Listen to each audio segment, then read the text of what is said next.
Olá, abençoados! Graça e paz! Bem-vindos ao canal da Graça Pura. Eu me chamo André Pimentel. Muito obrigado a todos vocês que têm nos seguido nas redes sociais, onde nós estamos lá humildemente distribuindo conhecimento, como esse que nós vamos ver hoje, né? Nós estamos aí em uma série de estudos, onde nós estamos ressignificando um livro que apanhou muito pela teologia, que é o livro de Apocalipse. E claro, estamos ressignificando ele em seu devido tempo, e assim nós estamos refazendo a história escatológica do cristianismo, trazendo uma interpretação pautada na visão do preterismo completo, que tem nos mostrado que o Apocalipse foi algo local, e não algo a nível mundial, e muito menos para os dias de hoje. E assim nós vamos seguindo. Nós estamos no 14º estudo desse precioso livro. Se você não viu ainda as 13 partes, eu te aconselho a ver para que você entenda melhor. Por isso que eu criei uma playlist, para que você possa acompanhar a sequência e entender melhor aquilo que nós vamos falar hoje. E nós vamos falar hoje de quê? Vamos falar da segunda, da terceira, da quarta e da quinta trombeta. É por isso que eu falo, vem para a graça que eu te explico. Agora é a hora da palavra. Meus amados irmãos, minha família da fé, eleitos, homens e mulheres que vivem, sabem e vê o reino de Deus. Nós vamos começar esse estudo falando da segunda e da terceira trombeta. Vamos ler as referências em Apocalipse e vamos trazer a interpretação destes símbolos. Vamos ler? Apocalipse capítulo 8, versículo 8 ao 11, diz o texto: O segundo anjo tocou sua trombeta, e foi lançado sobre o mar algo parecido com uma grande montanha em chamas. 1/3 da água do mar se transformou em sangue. Morreu 1/3 de todos os seres vivos do mar, e foi destruído 1/3 de todos os navios. O terceiro anjo tocou sua trombeta, e caiu do céu uma grande estrela, queimando como uma tocha sobre 1/3 dos rios e sobre as fontes da água. O nome da estrela era Amargor, pois tornou amargo 1/3 das águas, e muita gente, ao beber, morreu dessas águas amargas. Irmãos, embora esses relatos possam parecer uma história digna de um filme de Hollywood, nós não devemos extrapolar os acontecimentos daqueles dias e sair do contexto em que Israel estava sendo julgado por Deus, pois é disto que trata o livro de Apocalipse, segundo o seu contexto histórico. E o seu contexto não é um contexto gentio, não é um contexto de folclore dos dias de hoje, não é texto da tradição cristã. Isso é um texto estritamente judaico. O que vocês estão vendo aí é um relato de símbolos judaicos. Então, meus amados irmãos, ao olhar esses textos, é difícil expressar em palavras a sensação que eles causam, não é verdade? Principalmente para os futuristas, que já estão preparados para admitir possibilidades desse evento acontecendo hoje. A sensação se torna ainda mais intensa e até mesmo sensacional. Porém, meus irmãos, é importante lembrar que esses textos foram escritos para descrever eventos específicos daquela época e não para se aplicar de forma generalizada a qualquer período histórico posterior à queda de Jerusalém. Vocês estão entendendo como nós analisamos um texto bíblico? Então, é claro que se a pessoa hoje fizer um recorte dessa parte, trazer para os dias de hoje, e imaginar isto literalmente acontecendo, é de causar pavor em qualquer um. É por isso que esse livro ele é tão temido e tão mal interpretado. Logo, ao analisar esses versos referentes à segunda e à terceira trombeta, que descrevem a contaminação da água, é possível ver mais um efeito de quê? Da guerra, da campanha romana contra Israel. Ou seja, nós estamos narrando uma guerra e seus efeitos colaterais na natureza. Então a conversão da água em sangue é explicada pela contaminação dos afluentes da Judéia, os rios que cercavam ali, devido ao grande volume de sangue que neles entravam. Por quê? Porque muita gente naquela época, muitos judeus foram mortos, foram deixados em rios. Vamos então recorrer aos relatos históricos de Flávio Joséfo sobre o Mar da Galileia naquela época, para ver se a gente encontra alguma coisa. Vamos lá. O primeiro texto está aparecendo aí para vocês. Você podia ver o lago todo ensanguentado e cheio de cadáveres, diz Flávio Joséfo em seu livro Guerras. Embora, irmãos, a cidade fosse banhada pelo Mar da Galileia, havia também outro rio que abastecia os moradores, o Rio Jordão. Além disso, o Mar Morto também era uma importante fonte de água para a região, como documentado por Flávio Joséfo a seguir. Vamos ler. Essa derrota foi a mais grave que os judeus receberam, mas parecia ainda maior em si do que era, não só por ter transformado em massacre toda a região por onde haviam fugido. O Jordão não conseguiu escapar dos cadáveres, porque estavam tão cheios de mortos que bloquearam o curso do rio. A lagoa de Asfaltites, Mar Morto, também estava cheia de cadáveres que foram levados pelo rio. Então, meus queridos, nós encontramos referências no Apocalipse que comprovam a ocorrência desse evento naquela época. E a respeito da água do Mar Morto, ou a água do mar, lá em Apocalipse capítulo 8, versículo 8, diz: 1/3 da água do mar se transformou em sangue. De acordo com o relato de Joséfo, muitos navios foram destruídos devido à guerra e às fortes tempestades que haviam na costa da Judéia. Portanto, podemos inferir na história relatos de Joséfo. Vamos ver, mais 2 relatos, está aí. Aconteceu que o mar era cor de sangue para uma área muito grande e havia corpos mortos por toda parte. Toda essa quantidade de cadáveres e sangue trouxe putrefação e contaminação, tanto do ar quanto da água. Irmãos, eu fico imaginando como os intérpretes futuristas do livro de Apocalipse devem se sentir quando ouvem uma interpretação como esta, uma interpretação preterista, já que existe uma forte sinergia entre os textos de Flávio Joséfo na história, na linha do tempo, e os acontecimentos descritos no Apocalipse. Eles devem ficar pasmados, porque realmente tudo está batendo, sem precisar levar essa história para os dias de hoje. Alguns podem considerar essa interpretação subjetiva e simplista demais. No entanto, meus irmãos, é importante lembrar que ela está dentro do contexto do que Jesus disse em Mateus capítulo 24, versículo 34, que seria para o tempo de uma geração, que se referia ao Apocalipse. Então, interpretar de forma futurista, como faz o cristianismo tradicional, fere os preceitos interpretativos textual, histórico e cultural da Bíblia, e pode ser ainda mais problemático e, ainda assim, também muito subjetivo. Sobre a grande montanha em chamas do texto de Apocalipse, capítulo 8, versículo 8, diz o texto: E foi lançado sobre o mar algo parecido com uma grande montanha em chamas. Podemos interpretar a imagem das montanhas ardendo em chamas e o fogo lançado ao mar como uma referência à destruição de Jerusalém.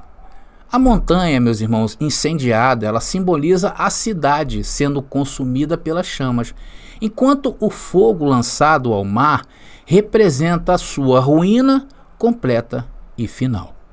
Com isso, nós, ao analisarmos, encontramos uma figura de linguagem que é a metonímia, que estabelece uma relação de contiguidade ou proximidade entre a destruição de Jerusalém pelos romanos e a imagem das montanhas ardendo em chamas com o fogo lançado ao mar. Figurativamente, o lançamento ao mar simboliza a destruição da cidade, que contaminou as águas com o sangue de seus habitantes, tornando-as venenosas ou amargas. As 2 trombetas mencionadas no texto tiveram relação com a contaminação da água devido ao grande número de mortos causados pela guerra. Essa situação é semelhante aos filmes de guerra que retrata, por exemplo, a Segunda Guerra Mundial. Vocês já devem ter visto filmes de guerra, onde aparecem os corpos montoados sempre pelas ruas, pelos rios. Então era isso que estava acontecendo naqueles dias. E não imaginar uma cena em que um monte em chama está se jogando ao mar, como literalmente creem os futuristas, tá bom? Então, meus irmãos, para encerrar a segunda e a terceira trombeta, a segunda trombeta ela está diretamente relacionada com a contaminação da água pelos mortos que se acumulavam do naufrágio das embarcações. Já a terceira trombeta se refere aos campos queimados pelos romanos, conforme relata Joséfo e mostramos aí no texto. É utilizado o quê? Uma metonímia para entender o monte em chamas lançando-se ao mar. Ok? Vamos à quarta trombeta? Vamos a Apocalipse capítulo 8, versículo 12. Diz o texto: o quarto anjo tocou sua trombeta, e foi ferido 1/3 do sol, da lua e das estrelas, que escureceram. 1/3 do dia ficou sem luz, e também 1/3 da noite. Irmãos, essa trombeta, nós já estudamos o sexto selo. Ela é o mesmo, é o equivalente ao sexto selo.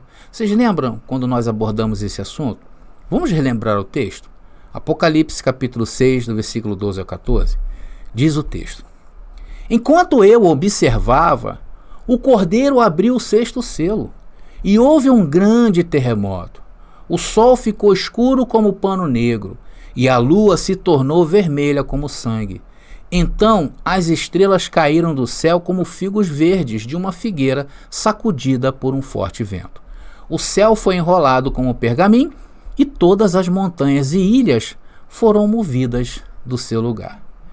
Irmãos, conforme nós informamos anteriormente sobre o sexto selo, essas, vamos dizer assim, perturbações celestiais são usadas como linguagem profética em toda a Escritura, para apontar o quê? Uma destruição de uma nação penitente, e não literalmente para um cataclisma cósmico. Ou seja, nas profecias nós encontramos farto documento onde fala quando havia um julgamento, quando havia uma punição por algo, era usada esses símbolos. Então hoje nós não podemos pegar estes símbolos e imaginar o sol, 1/3 do sol, 1/3 do dia, escurecendo de forma literal. Então a quarta trombeta, ela simboliza o anúncio do fim da nação penitente. A nação estava sendo assolada por Deus naqueles dias. Qual nação, meus irmãos? A nação de Israel. É preciso reconhecer que o contexto bíblico é diferente do que nós vivemos atualmente. Hoje nós temos os nossos próprios desafios e perspectivas. Talvez se hoje nós fôssemos escrever um livro qual foi o Apocalipse, a linguagem que nós usaríamos era uma linguagem totalmente, claro, uma linguagem brasileira e não a nível mundial também desta maneira. Isso não significaria que daqui a 500, 1000, 2000 anos, alguém pegaria aquele relato e tentaria interpretar dentro do contexto mundial daquele período.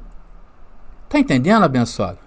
Então, uma das dificuldades é compreender que o Apocalipse não se refere diretamente aos nossos dias, mas a um momento específico da história. Isso nos ajuda a refletir sobre o que é necessário para evitar a destruição do mundo hoje, do Brasil de hoje. Apesar dos desafios que a Terra enfrenta, hoje vocês sabem, a Terra está sendo movida, né? Você veja bem a invasão dos mares, veja a questão do desequilíbrio da natureza. Isso cabe a nós, seus habitantes, conscientes e sem crenças fantasiosas, lutarmos para que a geração atual não seja condenada, ou a geração futura não seja condenada pelo que nós hoje estamos plantando. Então o Apocalipse, ele pode haver em algum lugar do mundo. Por exemplo, na Ucrânia hoje, as pessoas que estão naquele embate ali com a Rússia estão vivendo um apocalipse. Um apocalipse que é local, porque apocalipse mundial, como descreve o futurismo em relação ao livro que nós estamos estudando, é impossível, meu irmão, porque a Terra nunca será destruída. Pegou o corte aí? Vamos então à quinta trombeta. E está lá em Apocalipse, do capítulo 9, do verso 1 ao verso 9, ao verso 12, tá legal? Eu não vou ler esses versículos todos, mas Eu vou ler algumas partes. Vocês aí em casa façam o dever de casa e leiam, tá legal? Irmãos, o seu uso é bastante sugestivo no que se refere especificamente ao cerco romano de Jerusalém, pois na descrição deste flagelo há vários paralelos com o cerco da cidade. Vamos ver alguns paralelos? Em primeiro lugar, observe que a duração dessa punição é de 5 meses. Vamos ler? Apocalipse capítulo 9, versículo 5. Vamos lá. Também lhes foi ordenado que não as matassem, mas que as atormentassem por 5 meses, como dor, como a da ferroada do escorpião. Vamos agora pedir ajuda ao tempo para entender essa trombeta, como estamos fazendo aqui, né, abençoados? Para qual ela foi tocada ou para o que ela foi tocada. Então, em primeiro, o cerco de Jerusalém, atenção, começou na Páscoa do ano 70, ou seja, entre o final de março e o início de abril, e se estendeu até o final de agosto daquele ano, com a queima do templo, tá? Terminando nos primeiros dias de setembro com a captura completa daquilo que sobrou da cidade e seus habitantes, né? E isso dá exatamente 5 meses de cerco. Vou colocar aí para vocês verem como bate realmente por volta aí de 5 meses, como descreve Apocalipse capítulo 8, capítulo 9, versículo 5. Tá aí. Então você pega de fim de março a fim de abril, dá um mês. E vai até o final ali, o fim de agosto, e o mês seguinte foi o mês da completa destruição. Segundo o texto de Apocalipse capítulo 9, versículo 5, está profetizando para não tocar naqueles que estão selados. Vejam que incrível, hein? Então havia ali uma determinação em Apocalipse que havia um pessoal que não poderia ser tocado. Vamos ver lá em Apocalipse 9:4, antes um versículo anterior para entender? Vamos lá. Diz o texto: receberam ordens para não danificar a vegetação, nem as plantas, nem as árvores, mas apenas as pessoas que não tivessem o selo de Deus na testa. O que iria acontecer com essas pessoas que não tinham o selo de Deus na testa? Foi dada a ordem para que fossem danificados ou mortos, né? Ou seja, os que tinham o selo de Deus não iria ser tocado. Uma referência clara ainda aos 144 mil, que são os cristãos judeus, né? Os judeus convertidos ao cristianismo. As primícias da igreja, lembra que eu falei? Os primeiros a receber a nova aliança, que estavam ainda na cidade no momento do cerco. Como falamos em nosso último estudo aqui, sobre os 144 mil judeus convertidos ao cristianismo, né? Foi o penúltimo, né? É importante, irmão, lembrar que essa fuga da cidade de Jerusalém durante o cerco não foi fácil e sem dor, tá?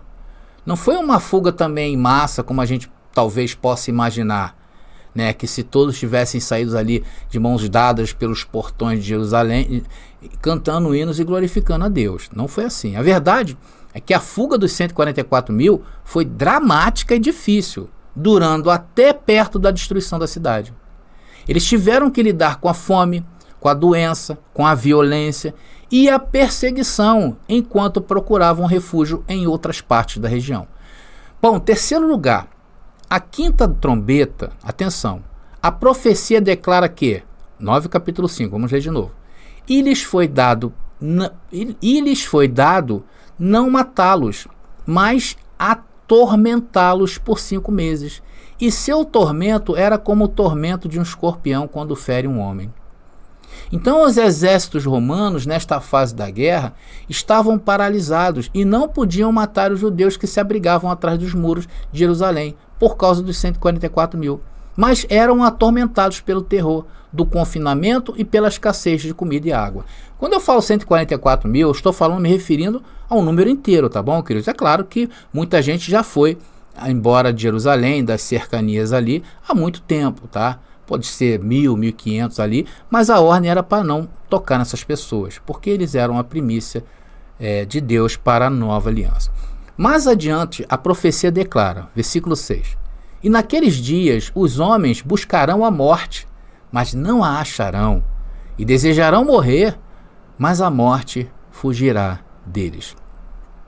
Vocês estão vendo o rico contexto que nós estamos passando para vocês? Veja se há alguma descontextualização disto. ver se há alguma adequação para os dias de hoje. Mas para aqueles dias é fácil de entendimento. Estão entendendo, abençoado? Bom, e isso, irmãos, se cumpre com espantosa exatidão nas histórias a seguir, onde Joséfo conta a angústia daqueles que foram encerrados no cerco da cidade, onde muitos procuraram morrer para acalmar seu sofrimento, mas não conseguiram.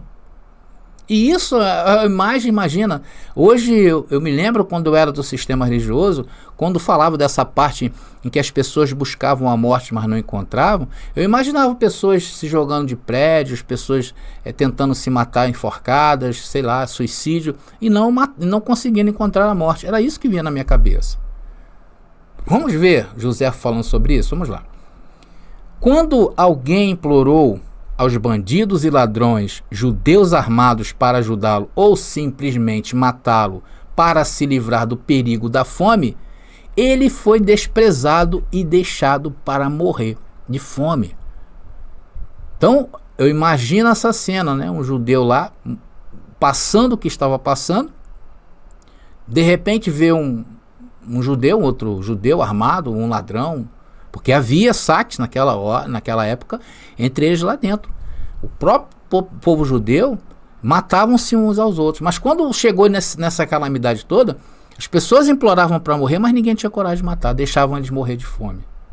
Vamos ao segundo texto. Todos os famintos corriam em busca de alguém para matá-los.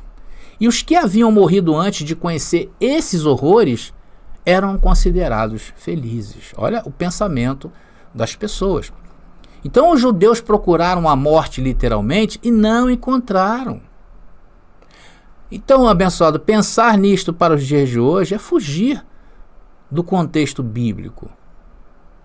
O quarto, que é os gafanhotos, nós encontramos em Apocalipse capítulo 9, versículo 3, e também não tem nada a ver com nuvens de gafanhotos nos dias de hoje. Diz o texto: então da fumaça saíram gafanhotos que desceram sobre a terra, e lhes foi dado poder para ferroarem como escorpiões. Irmãos, aqui podem ser considerados uma referência a exércitos estrangeiros, tá bom? Lá no livro de Joel, no Antigo Testamento, no capítulo 1, do versículo 2 ao versículo 12, é mostrada uma praga de gafanhotos que, segundo a tradição do Targum, vou explicar o que é isso, estaria se referindo o quê? A exércitos estrangeiros invadindo a Judéia. Por que é usada essa linguagem de gafanhoto? Porque o povo de Israel era um povo ligado à agricultura e à pecuária. Então, quando fala sobre aguilhão, sobre a questão do manejo da terra, muito ligado a questões de céu, terra, chuva, né, pedra, isso está muito dentro do imaginário judaico. Por quê? Porque era um povo ligado estritamente à agricultura e à pecuária. Então, na visão do Targum, dessa tradição, vou explicar para vocês, calma aí, estava se referindo a exército estrangeiro.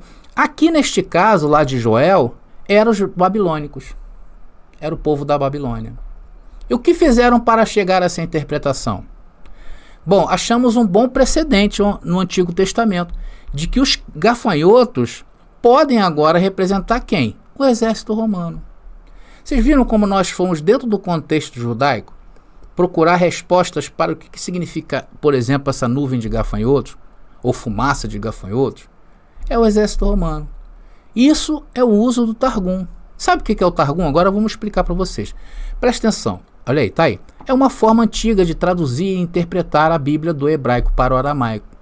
Isso ajudava as pessoas a entender melhor as escrituras e transmitir ensinamentos religiosos de geração em geração. Se o povo de Israel fosse um povo ligado à guerra, irmãos, tudo iria envolver um pano de fundo de guerra. Lanças, né? Símbolos como águia, símbolos de capacetes, como eu vou mostrar para vocês que é o Império Romano. Então é importante notar que nós, nas nossas traduções, nas nossas interpretações, nós não recorremos à tradição cristã tradicional para interpretar os textos. Por isso, se nós fizéssemos isto, levaria-nos a uma interpretação futurista e equivocada. Por isso que nós não consultamos a tradição cristã. Nós ficamos com a tradição judaica para entender aqueles dias. Então, segundo essa tradição que é judaica, do Targum, uma praga de gafanhoto em Joel, de gafanhotos em Joel, capítulo 1, versículo 2 ao 12, é uma referência ao exército estrangeiro invadindo a Judéia, especialmente os babilônios. Baseado nessa tradição, nós chegamos à conclusão que em Apocalipse, essa nuvem de gafanhoto representa o exército romano estrangeiro. Está entendendo, abençoado?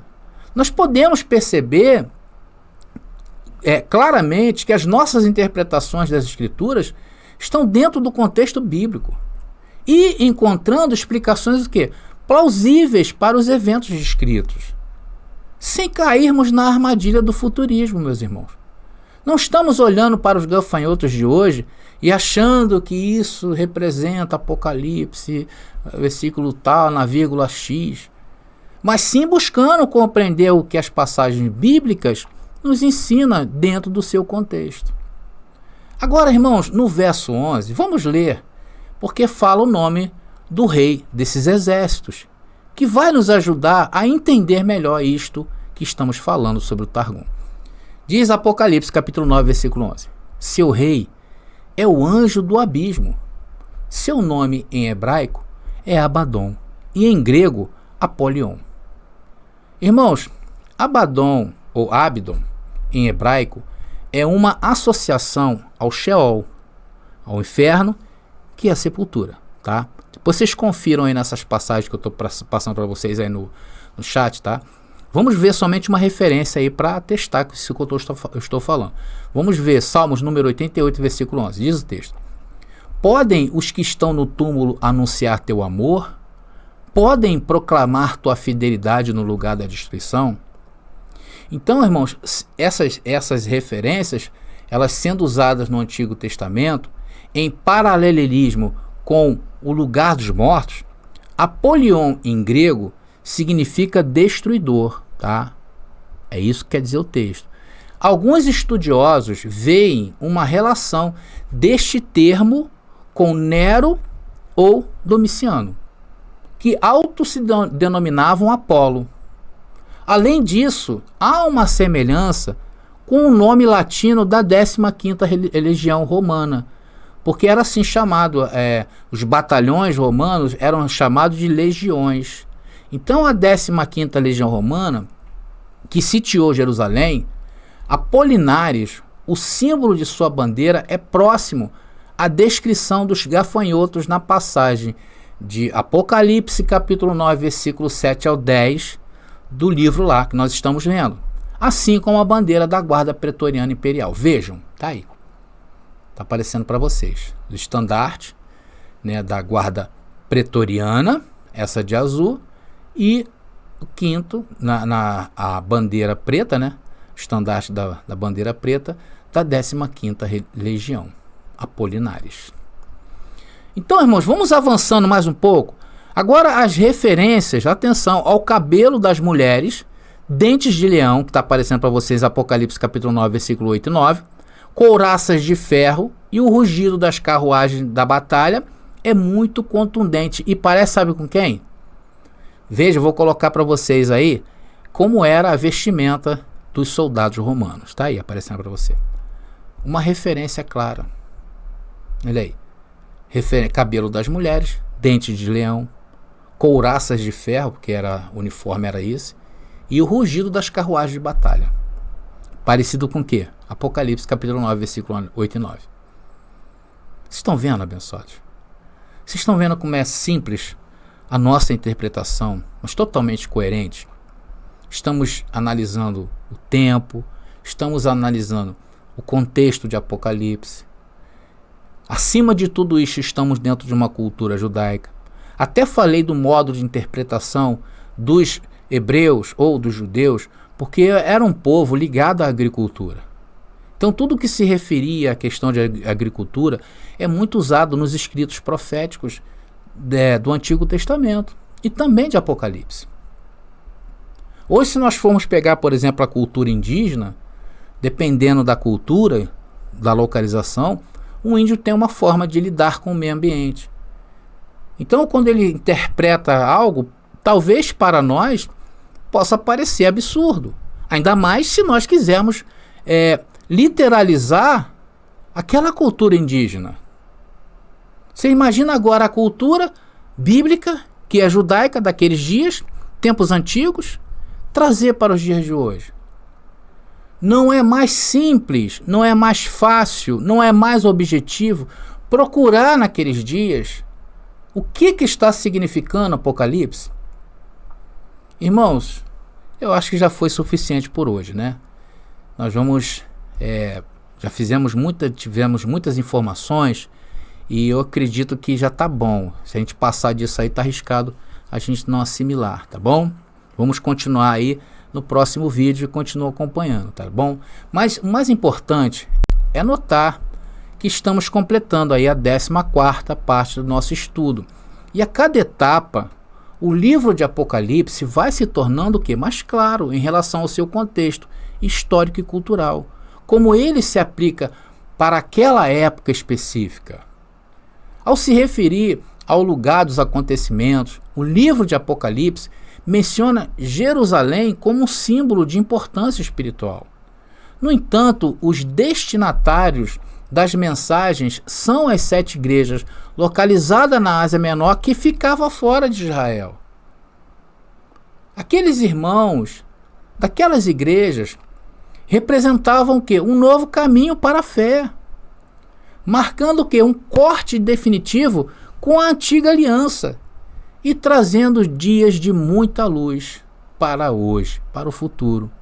E hoje nós enxergamos essa luz claramente. Não é verdade, meus irmãos? Simples, dinâmico e grandioso. Glória a Deus por isso, né? Bom, o que vimos nesta mensagem? Vamos fazer uma recapitulação? Vamos lá. Durante a nossa abordagem no estudo de hoje, nós analisamos os toques da trombeta descritos em Apocalipse e sua relação com o contexto histórico judaico. Nós descobrimos que cada toque da trombeta teve um significado específico e trouxe consequências ao mundo daquela época. Nós identificamos a 2ª e a 3ª trombeta como marcha do exército romano sem tréguas sobre as terras de Israel e a contaminação da água do mar que se tornou como sangue e matou muitas criaturas, né? Muitos mortos, né? Além das queimadas realizadas pelo exército romano. Já a 4ª trombeta foi identificada, que vimos aí, como o anúncio do fim da nação penitente e não como um cataclisma, algo, um cataclisma, né? Uma grande explosão no cósmico, né? Literal, porque se nós formos literalizar, é um grande acontecimento cósmico. Sendo relacionado também o que é o 6º selo de Apocalipse, que vimos anteriormente, porque descreve eventos similares. Então essa perturbação celestial descrita na 4ª trombeta é visto como uma linguagem profética, muito usada para apontar a destruição de uma nação que estava sofrendo a penitência ali. E por fim, mencionamos a 5ª trombeta. Esta está relacionada ao cerco romano de Jerusalém, que coincide com a duração da punição descrita na profecia. Com essas informações, conseguimos entender melhor os dias conturbados daquela época e a importância dos toques de trombeta descritos em Apocalipse. E encerramos mais um estudo rico em conhecimento e aprendizado.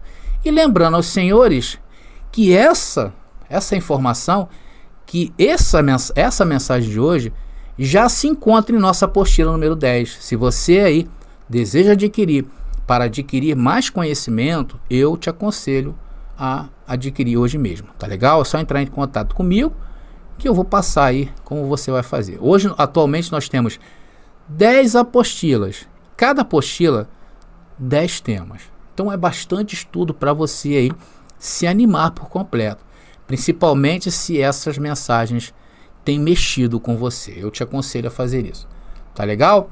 Mas antes da gente encerrar, eu gostaria de pedir, não pedi no começo, mas eu gostaria de pedir a vocês aí que não se inscreveram, se inscreva em nosso canal, toque o sininho, deixe seu like, principalmente se você gostou, compartilhe nas redes sociais que vocês pertencem, se vocês acham que merece, e deixa aí o seu rico comentário. Tá legal, abençoado? Bom, por hoje é só. Graça e paz e até a nossa próxima mensagem.